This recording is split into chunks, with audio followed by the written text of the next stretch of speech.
Tenemos dos destacados expositores. En primer lugar, Ernesto Otone, y el segundo expositor, un boliviano muy distinguido que hace 40 años vive en el Brasil, Walter Aguad Sotomayor, que, como yo había dicho, es un boliviano que hace 40 años que vive en el Brasil. Por supuesto, gran conocedor del Brasil, es periodista, pero también es investigador en materia de relaciones internacionales y ha dedicado un tiempo de su actividad al estudio, al análisis de las relaciones entre Bolivia y Brasil. Para él tenemos también otras preguntas. La primera es, ¿cuál podrá ser el resultado de las próximas elecciones en el Brasil? ¿Los electores optarán por el mismo sistema político que tienen ahora, presidido por Bolsonaro, o cambiarán el sistema político y elegirán a Lula da Silva? Porque si bien hay otros candidatos, estos dos son los que gozan de la mayor fuerza política aparente. O sea que entre los dos está la disputa principal. La segunda pregunta es, ¿cuáles son o podrían ser las consecuencias para el sistema político, la sociedad, la economía de Brasil, si ocurre una u otra cosa? Si se mantiene el régimen presidido por Bolsonaro o si retornamos al régimen presidido por Lula da Silva. Estas dos preguntas sintetizan, creo yo, un poco las inquietudes y la curiosidad que tenemos. Adelante, Walter. Muchas gracias. Quisiera comenzar a responder las preguntas. La que me hizo Roberto primero es: ¿volátil la situación política de Brasil? Y la segunda es: ¿qué tipo de gobierno puede surgir después de las elecciones? A la primera pregunta creo que mi respuesta es más tranquilizadora. A la segunda, la respuesta será más amplia.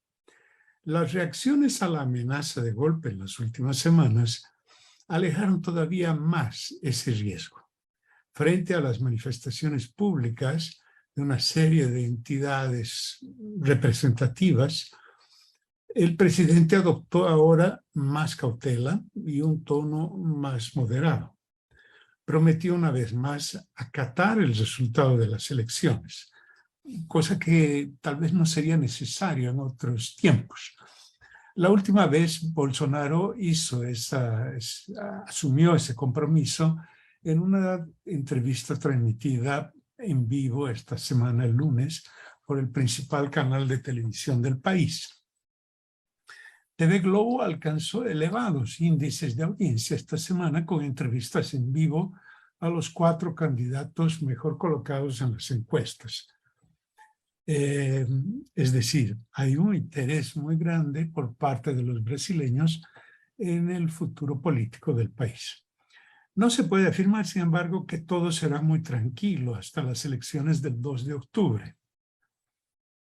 La vocación autoritaria del presidente y su permanente campaña contra el sistema electrónico de votación son todavía motivo de preocupaciones.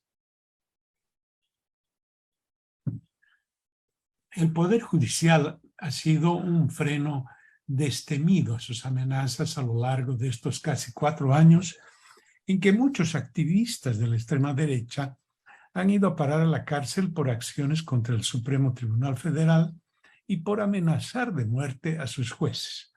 El presidente, como dijo estos días Michelle Bachelet, no puede estar vociferando ataques contra las instituciones.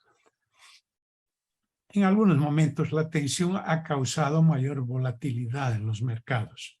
El dólar ha subido, la bolsa ha caído, esas cosas. Pero la estabilidad hoy día es un valor añorado por los electores.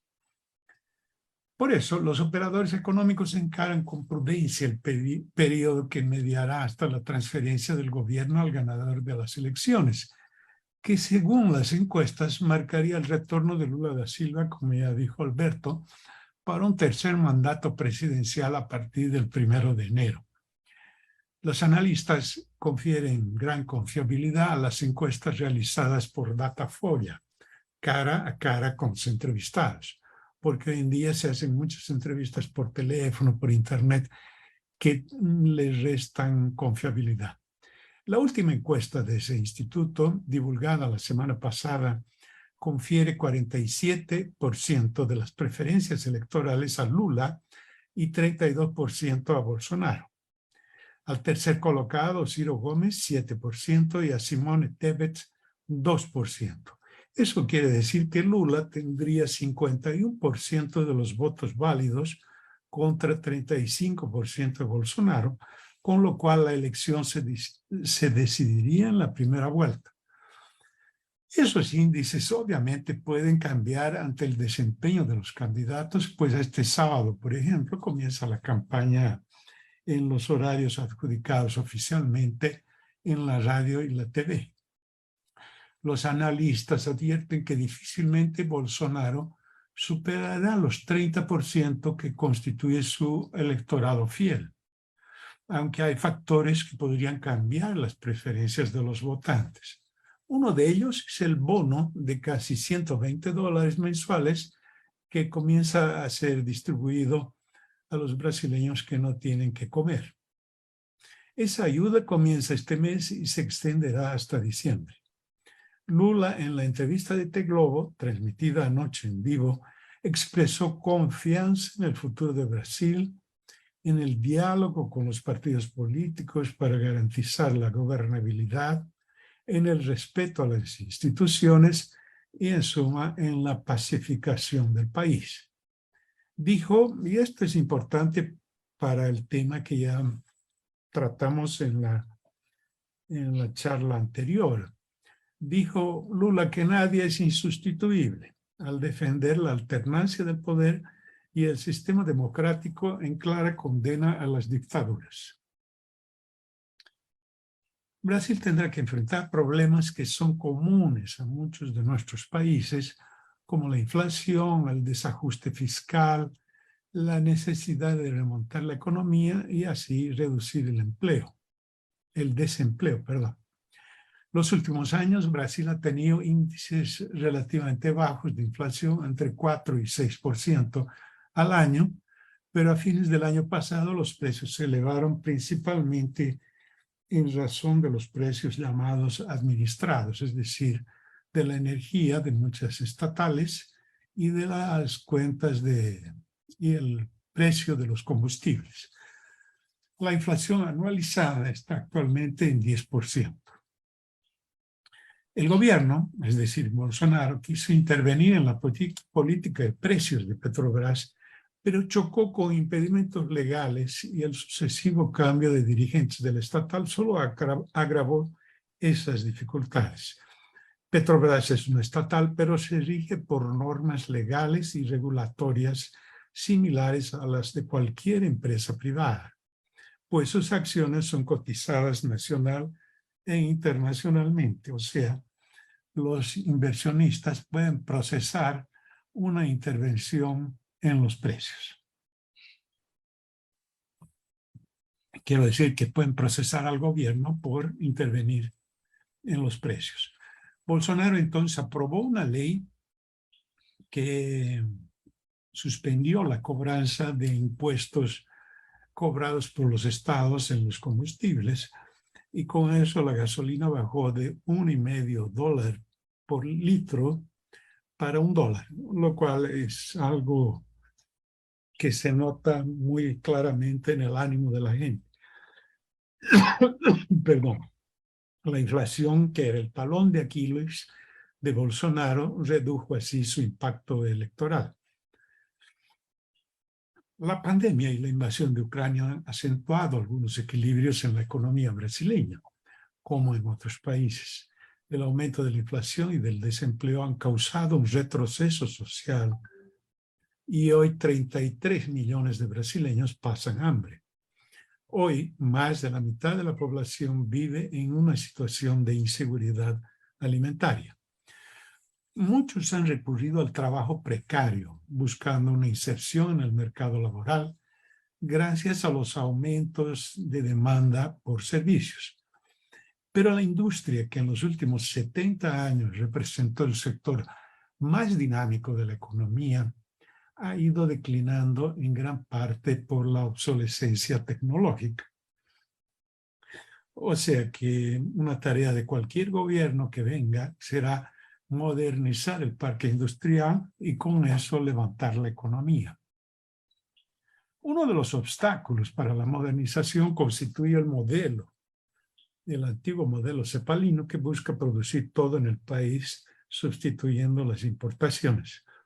Es decir, ese sistema que mantiene trabas arancelarias o regulatorias que impiden la integración de las industrias brasileñas a las llamadas cadenas globales de valor.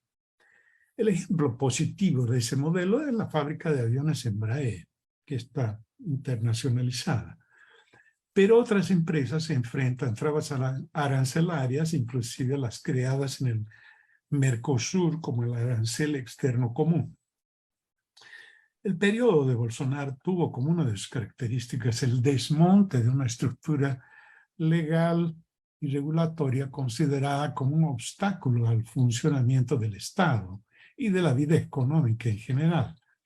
Una de las primeras iniciativas de Bolsonaro fue suspender en su primer año de gobierno un programa financiado por algunos países europeos que permitía acciones de prevención y también financiaba la producción local. El principal inversionista era el gobierno de Noruega, pero el fondo tenía también participación de empresas brasileñas como Petrobras.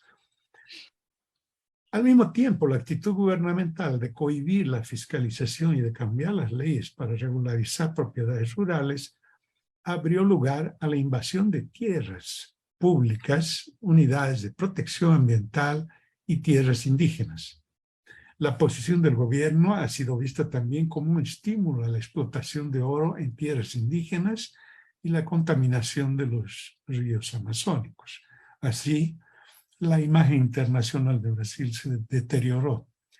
Si la ley del vale todo entró en vigor en áreas sensibles como el medio ambiente, los temores también fueron sentidos en la de derechos humanos, con un aumento consentido de la violencia policial o con leyes para disminuir las exigencias en la compra de armas o la distribución de armas a la población. Bolsonaro tuvo que pagar un precio muy elevado para obtener mayoría en el Congreso y así aprobar proyectos de su interés. Ese precio vino con la aprobación de una ley que permite el uso por parte de los parlamentarios de una cuarta parte del presupuesto nacional de la manera que más les convenga. Ese llamado presupuesto secreto impide la identificación de los destinatarios, lo que permite suponer que gran parte de esos recursos financian campañas políticas y obras en reductos electorales, es decir, fuera de la planificación del gobierno. Así, Bolsonaro eludió una serie de pedidos formales para su destitución. Muchos de esos pedidos se basaron en sus ataques al sistema democrático. Uno de esos ataques se refiere a las urnas electrónicas. Las elecciones brasileñas se realizan desde hace 25 años en urnas electrónicas y el sistema de votación y escrutinio permite saber el resultado al mismo día de la votación.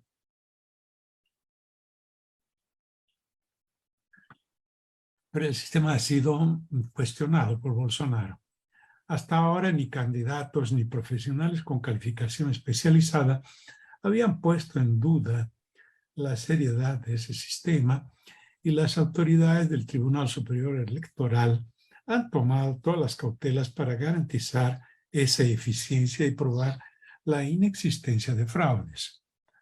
Ayer justamente el tribunal adoptó una nueva medida que impedirá la entrada en la cabina de votación con teléfono celular. Y uno de los jueces, el presidente del tribunal, dijo que eso impide que el elector que ha sido comprado pueda probar que ha votado en tal o cual candidato. lo cual es muy interesante porque la democracia se va adaptando a los golpes proporcionados por la alta tecnología. Otro desbarajuste institucional tiene relación al uso político de las Fuerzas Armadas, ya sea con la ocupación de altos cargos en la administración federal por parte de oficiales de las Fuerzas Armadas, ya sea con el nombramiento de sucesivos generales de ejército para ocupar el Ministerio de Defensa, un cargo de naturaleza eminentemente civil, creado durante el gobierno de Fernando Henrique Cardoso. Para concluir, quisiera decir que Brasil desde hace más de un siglo siente orgullo de su diplomacia.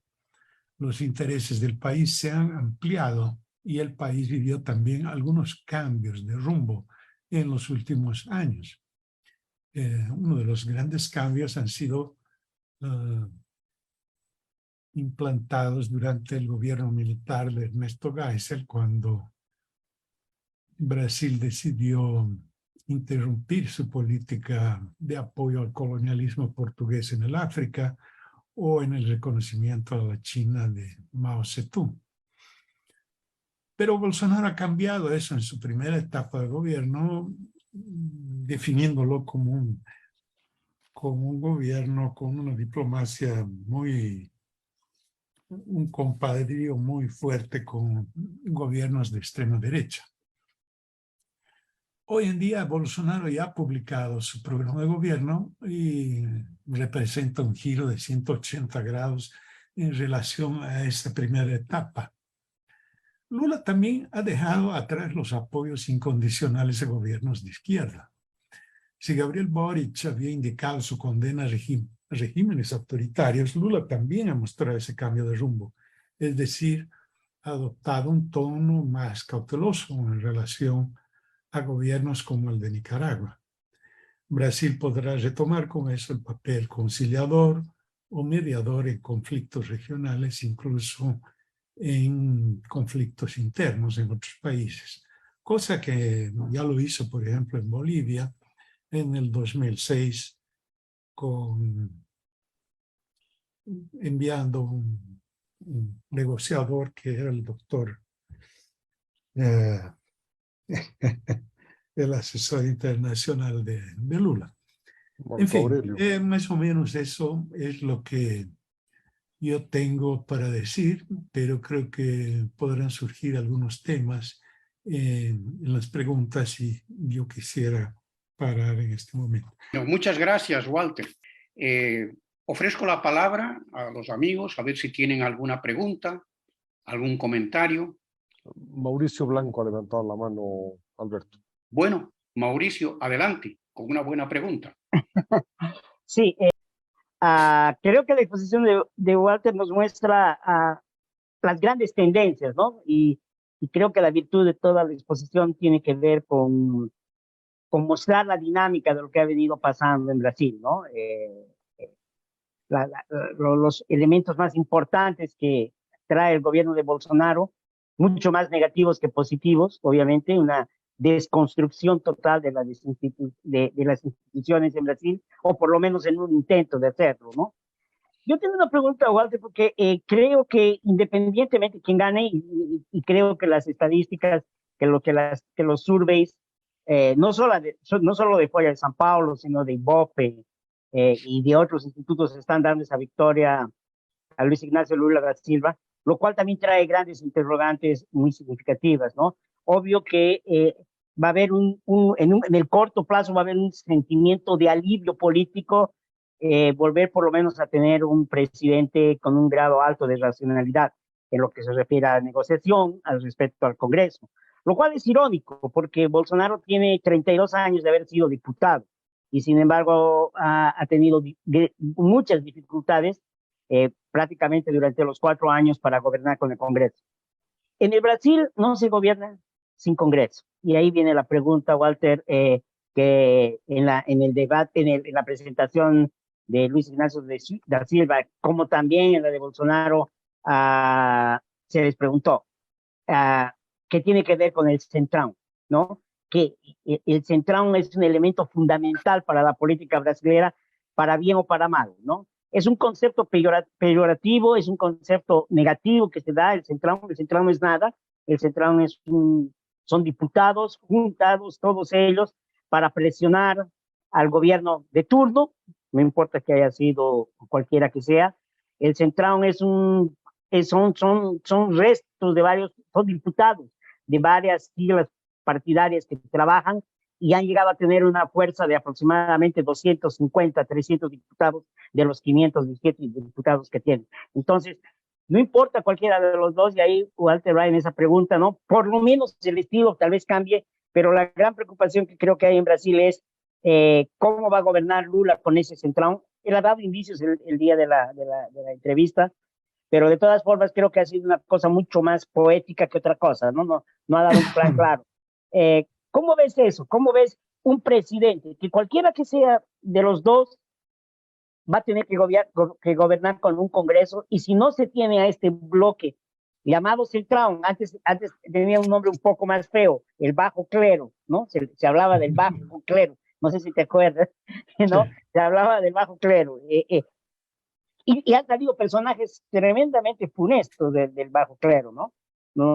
Y que han acabado en la cárcel, gran parte de ellos, ¿no? Líderes que hoy incluso están en la cárcel. ¿Cómo ves tú esta dinámica del futuro presidente en Brasil para tratar de implementar los grandes desafíos de una agenda social, económica, que está estancada durante 4 años? Esa sería mi pregunta. Adelante, Walter. Le preguntaron a Lula qué va a hacer con el Centrão. Y él dijo que él no va a conversar con el Centrão, pero sí va a conversar con partidos políticos. Y eso me parece, bueno, es una manera de encarar a través del diálogo la necesidad de encontrar nueva gobernabilidad, porque Bolsonaro ha quedado muy rehén del Centrão. El Centrão es un conjunto muy amplio que vota de acuerdo a la agenda del día, a la agenda económica de parte de sus integrantes. En fin, cambia mucho. El Centrão no es una cosa compacta, ¿no? Es un conjunto de varios intereses, pero que en determinado momento presiona al gobierno y ha conseguido un poder extraordinario durante el gobierno de Bolsonaro. Entonces, lo que yo pienso que si Bolsonaro ganara esta elección, continuaría esa situación. Si Lula vence, existe la posibilidad de buscar una composición política, así como en otras épocas el Centrão ha apoyado al gobierno de la socialdemocracia de Fernando Henrique. En fin, la propia constitución que tenemos en Brasil ha tenido un impacto muy fuerte del Centrão, que en la época defendía determinadas posiciones, ya sea más a la derecha en algunos temas y más a la izquierda en otros. En fin, yo creo que el diálogo está puesto como posible solución. Walter, adelante, Walter Guevara. Gracias, Alberto. Mi pregunta es un poco marginal. Tengo curiosidad de cómo Bachelet está dejando el cargo. Ella, por lo que tú has dicho, tocayo, se ha referido escandalizada a alguna cosa que ha dicho o ha hecho Bolsonaro. Siendo así, que no dice absolutamente nada de lo que el presidente Fernández de la Argentina ha dicho al fiscal que está acusando a Cristina, diciendo que corre el mismo peligro que misma en el autosuicidado fiscal que tanto nos acordamos. O sea, lo que ha dicho el presidente Fernández de la Argentina está en la mejor tradición de la mafia, ¿no? Y Bachelet callada, y Bachelet no dice nada de lo que ha pasado con nuestra expresidenta, que está siendo sometida a procesos totalmente ilegales. Entonces tengo curiosidad, ¿qué es lo que tanto ha escandalizado a Bachelet sobre las acciones o palabras de Bolsonaro? Bueno, yo diría que Bachelet se ha pronunciado sobre el tema, pero que todavía podrá hacerlo sobre la situación de Argentina. No quiero defender a Bachelet, pero he visto una situación muy parecida cuando el Papa ha hecho pronunciamientos sobre Ucrania y no se ha referido a la prisión de un obispo en Nicaragua, pero hemos esperado algunos días y se ha pronunciado igualmente sobre sobre el tema nicaragüense. Yo creo que al margen de esto, Chile es un país y viceversa muy importante para Brasil. Y va gobierno, vuelve gobierno, el tema económico ha sido importante para los dos. Es un país que ha mantenido una gran estabilidad en su relación con Brasil y esto viene de mucho tiempo atrás, pero se ha intensificado en los últimos años en que la economía chilena se ha modernizado y ha buscado como uno de sus principales mercados al brasileño. Y lo mismo Brasil tiene mucho que ver con lo que se importa de Chile. Esto apenas para mencionar el tema del comercio exterior, pero quiero decir que, digamos, es mucho más previsible la relación de Brasil con Chile que la relación de Brasil con Bolivia.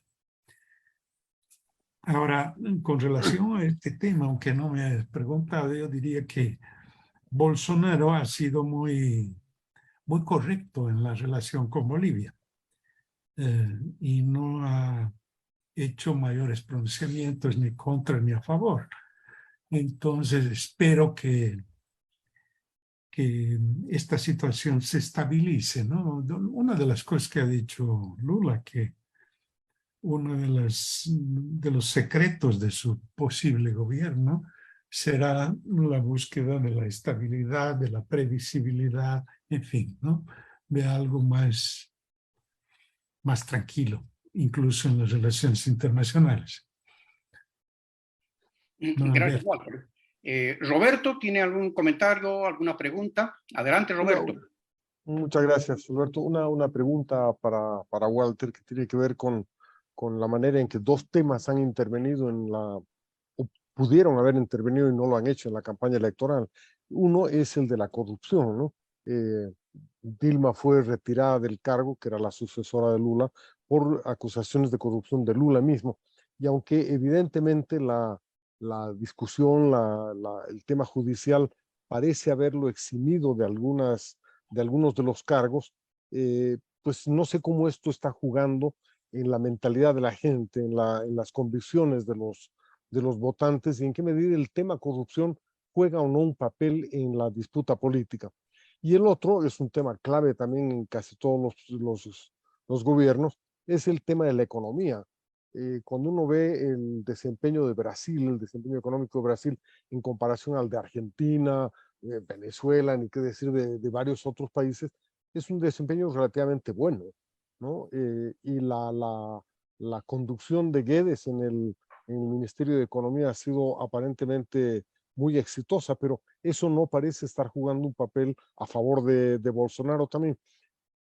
¿Cómo se explica la poca importancia del debate económico y la poca importancia del debate de corrupción en esta pugna electoral, Walter? Bueno, creo que son temas interesantes. Yo creo que el tema corrupción no deja de ser importante, aunque mucha gente, yo he escuchado gente común diciendo, puede haber sido corrupto, pero prefiero a Lula, que la situación era más estable, que era la pobreza había disminuido de forma muy fuerte. En fin, varios otros valores. Y además el hecho de que en este último periodo Lula ha reconocido que hubo corrupción en su gobierno, más o menos diciendo, yo no podía controlar todo, yo he creado 1, 2, 3, 4, 5, y de hecho sí los ha creado órganos de control interno. Y muchos de ellos han funcionado. También ha dicho Lula que no ha intervenido como Bolsonaro, ya sea en la Policía Federal, que es la Policía Judicial de Brasil, así como en el Ministerio Público, que son los fiscales. Entonces, hay un poco, digamos, de respuesta a este tema de la corrupción, de que él no dejará, desde que la prensa funcione, y para eso él elogia la libertad de prensa, no dejará que prosiga cualquier escándalo de corrupción. En relación a la economía, es muy interesante porque Bolsonaro ha entrado en el gobierno con una agenda muy liberal. Es decir, vamos a liberalizar todo. Y se ha encontrado que no era tan fácil. Y se ha encontrado con la pandemia, en segundo lugar, que ha exigido cada vez más gasto público. El Brasil, pese a Bolsonaro, ha sido uno de los países que más rápido ha podido vacunar a la gente porque tiene un sistema público muy eficiente y eso nadie puede negar. Es una cosa mucho más antigua. Hay otra cosa en la economía que difiere mucho en relación a la Argentina, ¿no? Que Argentina tiene compromisos de muy corto plazo que han sido como herencia del tiempo de Cristina. No sé si se acuerdan de los que habían comprado bonos argentinos, que en fin, Los fondos buitres. cobraban, y eso sigue rodando hasta el día de hoy. Brasil ha tenido una eficiente negociación de la deuda externa y eso más o menos en 1994. Y, en fin, el tema compromiso externo prácticamente no interfiere en el día de hoy. Además, a lo largo de los últimos años, y en esto entra la bonanza del periodo Lula, se ha ido construyendo reservas internacionales que hoy están alrededor de 370.000 millones de dólares.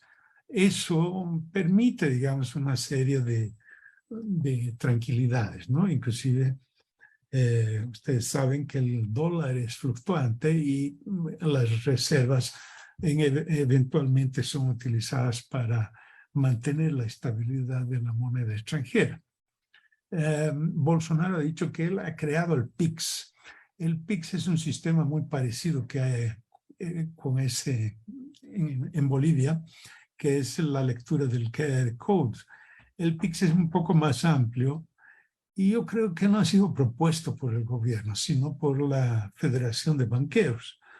En fin, o sea, hay una serie de cosas que han cambiado totalmente la perspectiva de un gobierno liberal de Bolsonaro. Y, digamos, hoy día mucha gente constata que, por un lado, la economía va mal, por otro lado, el hambre es un problema muy real, y por otro, que no se ha buscado una salida, digamos, como la que yo estaba mencionando, para la modernización industrial. Entonces, yo creo que Lula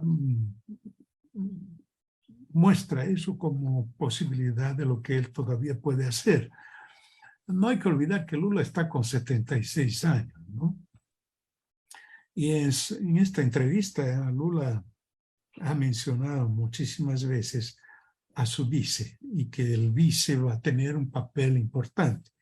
Y el vice ha sido Geraldo Alckmin, ha sido gobernador de São Paulo, ha sido un político destacado del partido de Cardoso, pero no ha llegado a la presidencia. Ella va a llegar como vicepresidente, asociando, digamos,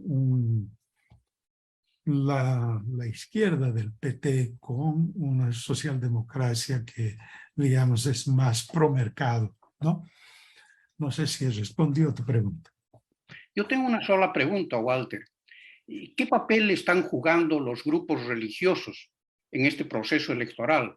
Entiendo que en el anterior proceso electoral jugaron un papel importante favoreciendo a Bolsonaro. Ahora, ¿en qué juego andan estos grupos religiosos? ¿Y qué efecto pueden tener si es que están jugando a algo en el resultado electoral? Yo creo que los grupos religiosos, primero tal vez sea importante destacar una cosa que tiene relación con la charla anterior, cuando Ernesto decía que el ambiente político chileno se ha fragmentado tanto a la derecha como a la izquierda. Y yo creo que la llegada de Bolsonaro al poder ha significado yo no sé si diría una consolidación de la derecha en Brasil. Y en esto no quiero decir que hay un partido de derecha dominante. Hay varios partidos, pero la derecha se muestra mucho más firme en relación a algunos temas, como los temas de la cuestión ya sea de aborto, de derechos de la mujer, de matrimonio gay, que son temas un poco tangenciales, digamos, de la realidad brasileña, que en este momento está siendo marcada por el hambre, por la economía que no está funcionando, por la falta de planes económicos. Entonces, yo creo que Brasil tiene hoy una derecha que va a ser una oposición muy firme, no solo en esos temas llamados culturales, sino también en otros temas a un eventual gobierno Lula. Yo no sé si esto será tan importante, porque siempre ha habido ese grupo que se encaja dentro de cualquier gobierno. En uno de los ejemplos, Mauricio mencionó al Centrão, pero hay un partido que siempre ha estado con el gobierno. Es curioso que Simone Tebet, que es de ese partido, ha sido casi abandonada por su partido porque los grandes dirigentes del PMDB han ido a apoyar a Lula, ¿no? Ahora, los evangélicos, entendido como una bancada muy fuerte, muy importante en el Congreso, en realidad son políticos de varias tendencias, ¿no? Hay gente evangélica que es contra Bolsonaro y hay gente que es a favor de Bolsonaro. Yo diría que entre los pentecostalistas el apoyo a Bolsonaro ha sido grande, pero entre la Asamblea de Dios, por ejemplo, que es otra iglesia evangélica más tradicional, yo creo que no hay un apoyo así tan decidido a las posiciones de Bolsonaro. Muy bien. Muchas gracias, Walter. Bueno, yo creo que hemos terminado nuestra jornada. Ha sido muy fructífera, muy enriquecedora. Estoy seguro que todos los participantes han aprovechado mucho las excelentes exposiciones que hemos oído. Muchas gracias a todos.